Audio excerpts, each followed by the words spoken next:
કચ્છ જિલ્લા ભાજપની પ્રેરણાથી તેમજ ગુજરાત સરકારના મંત્રી અને અંજાર મત વિસ્તારના લોકપ્રિય ધારાસભ્ય શ્રી ત્રિકમભાઈ છાંગાના માર્ગદર્શન હેઠળ અંજાર શહેર ભાજપ દ્વારા વિવિધ સેવા વસ્તી વિસ્તારોમાં જરૂરિયાતમંદ લોકો અને બાળકો માટે ભોજન સેવા કરવામાં આવી.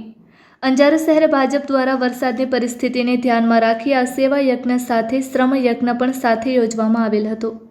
આ સેવા કાર્યમાં અંજાર શહેર ભાજપ પ્રમુખ હિતેન વ્યાસ, મહામંત્રી કૃપાલસિંહ રાણા, અશ્વિનભાઈ સોરઠિયા, નગરપાલિકાના કારોબારી ચેરમેન શ્રી પ્રકાશભાઈ લોદરિયા તેમજ શાસક પક્ષના નેતા શ્રી આશિષભાઈ ઉદવાણી, દંડક શ્રી ગિરીશભાઈ પરમાર, અંજાર શહેર ભાજપ ઉપપ્રમુખ સંજયભાઈ પેડવા તેમજ હેમાંગભાઈ ગોસ્વામી, મંત્રી શ્રીમતી મંજુબેન ચૌહાણ, નગર સેવક શ્રી અમિતભાઈ વ્યાસ, તેજપાલભાઈ લોચાણી, પાર્થ સોરઠિયા, નગર સેવિકા શ્રીમતી સંદીપાબેન સાકરિયા, ભૂમિબેન પંડ્યા, યુવા મોરચાના પ્રમુખ શ્રી આકાશભાઈ કોડરાણી, મહામંત્રી શ્રી હિતેનભાઈ હડિયા, રવિરાજસિંહ જાડેજા, સંજયભાઈ ધુઆ, મીડિયા ઇન્ચાર્જ શ્રી જયભાઈ ઠક્કર સહિત તમામ હોદ્દેદારો, નગરસેવકો અને ભાજપના કાર્યકર્તાઓ ઉત્સાહભેર જોડાયા હતા.